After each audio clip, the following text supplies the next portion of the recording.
किस्सा गधे, बैल और उनके मालिक का। अलिफ लैला। एक बड़ा व्यापारी था जिसके गांव में बहुत से घर और कारखाने थे जिनमें तरह तरह के पशु रहते थे। एक दिन वो अपने परिवार सहित कारखानों को देखने के लिए गांव गया। उसने अपनी पशुशाला भी देखी जहां एक गधा और एक बैल बंधे हुए थे। उसने देखा कि वे दोनों आपस में वार्तालाप कर रहे हैं। वो व्यापारी पशु पक्षियों की बोली समझता था। वो चुपचाप खड़ा होकर दोनों की बातें सुनने लगा। बैल ने गधे से कहा, तू बड़ा ही भाग्यशाली है, सदैव सुखपूर्वक रहता है, मालिक हमेशा तेरा ख्याल रखता है, तेरी रोज मलाई दलाई होती है, खाने को दोनों समय जौ और पीने के लिए साफ पानी मिलता है। इतने आदर सत्कार के बाद भी तुझसे केवल यह काम लिया जाता है कि कभी काम पड़ने पर मालिक तेरी पीठ पर बैठकर कुछ दूर चला जाता है। तुझे दाने घास की कभी कमी नहीं होती, और तू जितना भाग्यवान है मैं उतना ही अभागा हूँ। मैं सवेरा होते ही पीठ पर हल लाद कर जाता हूँ। वहाँ दिन भर मुझे हल में जोत कर चलाते हैं। हलवाहा मुझ पर बराबर चाबुक चलाता रहता है। उसके चाबुकों की मार से पीठ और जुए से मेरे कंधे छिल गए हैं। सुबह से शाम तक ऐसा कठिन काम लेने के बाद भी ये लोग मेरे आगे सूखा और सड़ा भूसा डालते हैं जो मुझसे खाया नहीं जाता। रात भर मैं भूखा प्यासा अपने गोबर और मूत्र में पड़ा रहता हूँ और तेरी सुख सुविधा पर ईर्ष्या किया करता हूँ। गधे ने यह सुनकर कहा, ए भाई, जो कुछ तू कहता है सब सच है। सचमुच तुझे बड़ा कष्ट है, किंतु जान पड़ता है तू इसी में प्रसन्न है। तू स्वयं ही सुख से रहना नहीं चाहता। तू यदि मेहनत करते करते मर जाए तो भी ये लोग तेरी दशा पर तरस नहीं खाएंगे। अतएव तू एक काम कर, फिर वे तुझसे इतनी मेहनत नहीं लिया करेंगे और तू सुख से रहेगा। बैल ने पूछा कि ऐसा कौन सा उपाय हो सकता है। गधे ने कहा, तू अपने को रोगी दिखा, एक शाम का दाना भूसा न खा और अपने स्थान पर चुपचाप लेट जा। बैल को यह सुझाव बड़ा अच्छा लगा। उसने गधे की बात सुनकर कहा, मैं ऐसा ही करूँगा। तूने मुझे बड़ा अच्छा उपाय बताया है। भगवान तुझे प्रसन्न रखें। दूसरे दिन प्रातःकाल हलवाहा जब पशुशाला में यह सोचकर गया कि रोज की तरह बैल को खेत जोतने के लिए ले जाए, तो उसने देखा कि रात की लगाई सानी ज्यों की त्यों रखी है और बैल धरती पर पड़ा हाँफ रहा है। उसकी आंखें बंद हैं और उसका पेट फूला हुआ है। हलवाहे ने समझा कि बैल बीमार हो गया है और यह सोचकर उसे हल में न जोता। उसने व्यापारी को बैल के बीमारी की सूचना दी। व्यापारी यह सुनकर जान गया कि बैल ने गधे की शिक्षा पर कार्य करके स्वयं को रोगी दिखाया है। अतएव उसने हलवाहे से कहा कि आज गधे को हल में जोत दो। इसलिए हलवाहे ने गधे को हल में जोतकर उससे सारे दिन काम लिया। गधे को खेत जोतने का अभ्यास नहीं था। वो बहुत थक गया और उसके हाथ पांव ठंडे होने लगे। शारीरिक श्रम के अतिरिक्त सारे दिन उस पर इतनी मार पड़ी थी कि संध्या को घर लौटते समय उसके पांव भी ठीक से नहीं पड़ रहे थे। इधर बैल दिन भर बड़े आराम से रहा। वो नांद की सारी सानी खा गया और गधे को दुआएं देता रहा। जब गधा गिरता पड़ता खेत से आया तो बैल ने कहा कि भाई, तुम्हारे उपदेश के कारण मुझे बड़ा सुख मिला। गधा थकान के कारण उत्तर न दे सका और आकर अपने स्थान पर गिर पड़ा। यह मन ही मन अपने को धिक्कारने लगा कि अभागे, तूने बैल को आराम पहुंचाने के लिए अपनी सुख सुविधा का विनाश कर दिया। मंत्री ने इतनी कथा कर कहा, बेटी, तू इस समय बड़ी सुख सुविधा में रहती है। तू क्यों चाहती है कि गधे के समान स्वयं को कष्ट में डाले? शहरजाद अपने पिता की बात सुनकर बोली, इस कहानी से मैं अपनी जिद नहीं छोड़ती। जब तक आप बादशाह से मेरा विवाह नहीं करेंगे मैं इसी तरह आपके पीछे पड़ी रहूंगी। मंत्री बोला, अगर तू जिद पर अड़ी रही तो मैं तुझे वैसा ही दंड दूंगा जो व्यापारी ने अपनी स्त्री को दिया था।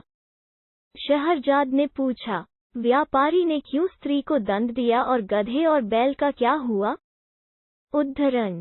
मंत्री ने कहा, दूसरे दिन व्यापारी रात्रि भोजन के पश्चात अपनी पत्नी के साथ पशुशाला में जा बैठा और पशुओं की बातें सुनने लगा। गधे ने बैल से पूछा, सुबह हलवाहा तुम्हारे लिए दाना घास लाएगा तो तुम क्या करोगे? जैसा तुमने कहा है वैसा ही करूंगा, बैल ने कहा। गधे ने कहा, नहीं, ऐसा न करना, वरना जान से जाओगे। शाम को लौटते समय मैंने सुना कि हमारा स्वामी अपने रसोइये से कह रहा था कि कल कसाई और चमार को बुला लाना और बैल, जो बीमार हो गया है, का मांस और खाल बेच डालना। मैंने जो सुना था वो मित्रता के नाते तुझे बता दिया। अब तेरी इसी में भलाई है कि सुबह जब तेरे आगे चारा डाला जाए तो तू उसे जल्दी से उठकर खा ले और स्वस्थ बन जा। फिर हमारा स्वामी तुझे स्वस्थ देखकर तुझे मारने का इरादा छोड़ देगा। यह बात सुनकर बैल भयभीत होकर बोला, भाई, ईश्वर तुझे सदा सुखी रखे, तेरे कारण मेरे प्राण बच गए। अब मैं वही करूंगा जैसा तूने कहा है। व्यापारी यह बात सुनकर ठहाका लगाकर हंस पड़ा। उसकी स्त्री को इस बात से बड़ा आश्चर्य हुआ। वो पूछने लगी, तुम अकारण ही क्यों हंस पड़े? व्यापारी ने कहा कि यह बात बताने की नहीं है, मैं सिर्फ यह कह सकता हूँ कि मैं बैल और गधे की बातें सुनकर हंसा हूँ।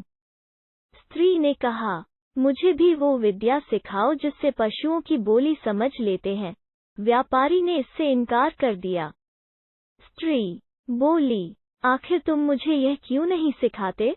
व्यापारी बोला, अगर मैंने तुझे यह विद्या सिखाई तो मैं जीवित नहीं रहूंगा। स्त्री ने कहा, तुम मुझे धोखा दे रहे हो। क्या वो आदमी जिसने तुझे यह सिखाया था, सिखाने के बाद मर गया? तुम कैसे मर जाओगे? तुम झूठ बोलते हो। कुछ भी हो, मैं तुमसे यह विद्या सीख कर ही रहूंगी। अगर तुम मुझे नहीं सिखाओगे तो मैं प्राण त्याज दूंगी। यह कहकर वो स्त्री घर में आ गई और अपनी कोठरी का दरवाजा बंद करके रात भर चिल्लाती और गाली गलौज करती रही। व्यापारी रात को तो सो गया, लेकिन दूसरे दिन भी वही हाल देखा तो स्त्री को समझाने लगा कि तू बेकार जिद करती है, यह विद्या तेरे सीखने योग्य नहीं है। स्त्री ने कहा कि जब तक तुम मुझे यह भेद नहीं बताओगे, मैं खाना पीना छोड़े रहूंगी और इसी प्रकार चिल्लाती रहूंगी। व्यापारी ने कहा कि अगर मैं तेरी मूर्खता की बात मान लूं तो मैं अपनी जान से हाथ धो बैठूंगा। स्त्री ने कहा, मेरी बला से तुम जियो या मरो, लेकिन मैं तुमसे यह सीखकर ही रहूंगी कि पशुओं की बोली कैसे समझी जाती है। व्यापारी ने जब देखा कि यह महामूर्ख अपना हठ छोड़ ही नहीं रही है तो उसने अपने और ससुराल के रिश्तेदारों को बुलाया कि वे उस स्त्री को अनुचित हठ छोड़ने के लिए समझाएं। उन लोगों ने भी उस मूर्ख को हर प्रकार समझाया, लेकिन वो अपनी जिद से न हटी। उसे इस बात की बिल्कुल चिंता न थी कि उसका पति मर जाएगा। छोटे बच्चे माँ की यह दशा देखकर हाहाकार करने लगे। व्यापारी की समझ ही में नहीं आ रहा था कि वो स्त्री को कैसे समझाए कि इस विद्या को सीखने का हठ ठीक नहीं है। वो अजीब दुविधा में था। अगर मैं बताता हूँ तो मेरी जान जाती है और नहीं बताता तो स्त्री रो कर मर जाएगी। इसी उधेड़बुन में वो अपने घर के बाहर जा बैठा। उसने देखा कि उसका कुत्ता उसके मुर्गे को मुर्गियों से भोग करते देखकर गुर्राने लगा। उसने मुर्गे से कहा, तुझे लज्जा नहीं आती कि आज के जैसे दुखदाई दिन भी तू यह काम कर रहा है? उद्धरण। मुर्गे ने कहा, आज ऐसी क्या बात हो गई है कि मैं आनंद न करूं? कुत्ता बोला, आज हमारा स्वामी अति चिंताकुल है। उसकी स्त्री की मति मारी गई है और वो उससे ऐसे भेद को पूछ रही है जिसे बताने से वो तुरंत ही मर जाएगा। नहीं बताएगा तो स्त्री रो कर मर जाएगी। इसी से सारे लोग दुखी हैं और तेरे अतिरिक्त कोई ऐसा नहीं है जो स्त्री संभोग की भी बात भी सोचे। मुर्गा बोला, हमारा स्वामी मूर्ख है जो एक स्त्री का पति है और वो भी उसके अधीन नहीं है। मेरी तो 50 मुर्गियां हैं और सब मेरे अधीन हैं। अगर हमारा स्वामी एक काम करे तो उसका दुख अभी दूर हो जाएगा। कुत्ते ने पूछा कि स्वामी क्या करे कि उसकी मूर्ख स्त्री की समझ वापस आ जाए। मुर्गे ने कहा, हमारे स्वामी को चाहिए कि एक मजबूत डंडा लेकर उस कोठरी में जाए जहां उसकी स्त्री चीख चिल्ला रही है। दरवाजा अंदर से बंद कर ले और स्त्री की जमकर पिटाई करे। कुछ देर में स्त्री अपना हठ छोड़ देगी। मुर्गे की बात सुनकर व्यापारी ने उठकर एक मोटा डंडा लिया और उस कोठरी में गया जहां उसकी पत्नी चीख चिल्ला रही थी। दरवाजा अंदर से बंद करके व्यापारी ने स्त्री पर डंडे बरसाने शुरू कर दिए। कुछ देर चीख पुकार बढ़ाने पर भी जब स्त्री ने देखा कि डंडे पड़ते ही जा रहे हैं तो वो घबरा उठी। वो पति के पैरों पर गिरकर कहने लगी कि अब हाथ रोक ले, अब मैं कभी ऐसी जिद नहीं करूंगी। इस पर व्यापारी ने हाथ रोक लिया। यह कहानी सुनाकर मंत्री ने शहरजाद से कहा कि अगर तुमने अपना हठ न छोड़ा तो मैं तुम्हें ऐसा ही दंड दूंगा जैसा व्यापारी ने अपनी स्त्री को दिया था। शहरजाद ने कहा, आपकी बातें अपनी जगह ठीक हैं, किंतु मैं किसी भी प्रकार अपना मंतव्य बदलना नहीं चाहती। अपनी इच्छा का औचित्य सिद्ध करने के लिए मुझे भी कई ऐतिहासिक घटनाएं और कथाएं मालूम हैं, लेकिन उन्हें कहना बेकार है। यदि आप मेरी कामना पूरी न करेंगे तो मैं आपसे पूछे बगैर स्वयं ही बादशाह की सेवा में पहुंच जाऊंगी। अब मंत्री विवश हो गया। उसे शहरजाद की बात माननी पड़ी।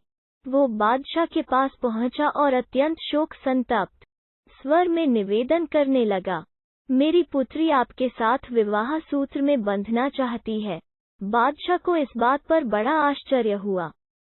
उसने कहा, तुम सब कुछ जानते हो, फिर भी तुमने अपनी पुत्री के लिए ऐसा भयानक निर्णय क्यों लिया? मंत्री ने कहा, लड़की ने खुद ही मुझ पर इस बात के लिए जोर दिया है।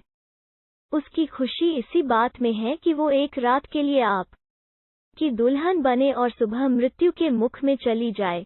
बादशाह का आश्चर्य इस बात से और बढ़ा।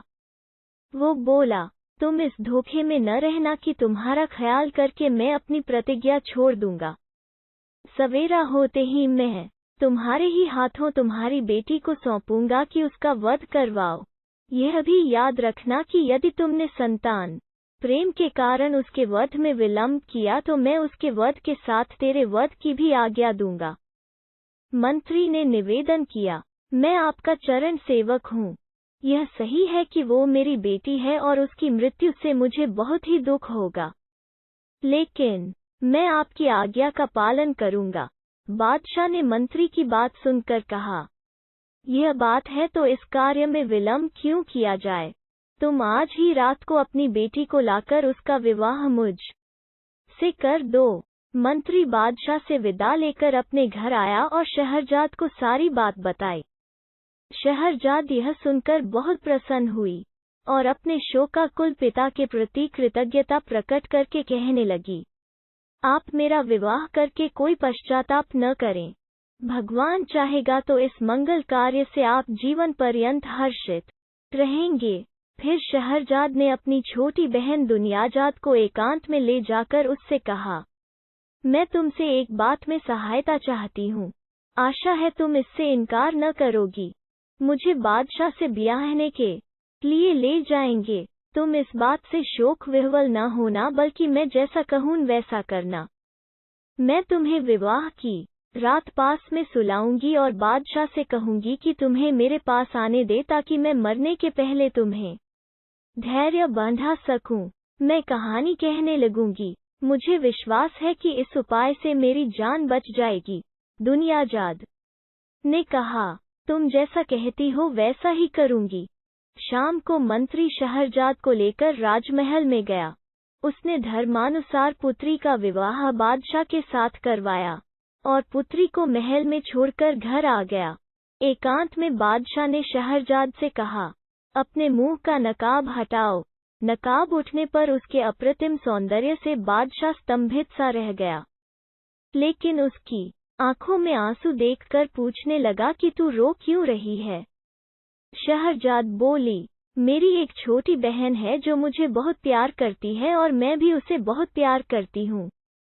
मैं चाहती हूँ कि आज वो भी यहाँ रहे ताकि सूर्योदय होने पर हम दोनों बहनें अंतिम बार गले मिल लें। यदि आप अनुमति दें तो। वो भी पास के कमरे में सो रहे। बादशाह ने कहा, क्या हर्ज है? उसे बुलवा लो और पास के कमरे में क्यों, इसी कमरे में दूसरी तरफ सुला लो। चुनांचे दुनियाजाद को भी महल में बुला लिया गया। शहरयार शहरजाद के साथ ऊंचे शाही पलंग पर सोया और दुनियाजाद पास ही दूसरे छोटे पलंग पर लेट रही। जब एक घड़ी रात रह गई तो दुनियाजाद ने शहरजाद को जगाया और बोली, बहन, मैं तो तुम्हारे जीवन की चिंता से रात भर न सो सकी। मेरा चित्त बड़ा व्याकुल है। तुम्हें बहुत नींद न आ रही हो और कोई अच्छी सी कहानी इस समय तुम्हें याद हो तो सुनाओ ताकि मेरा जी बहले। शहरजाद ने बादशाह से कहा कि यदि आपकी अनुमति हो तो मैं जीवन के अंतिम क्षणों में अपनी प्रिय बहन की इच्छा पूरी कर लूं। बादशाह ने अनुमति दे दी।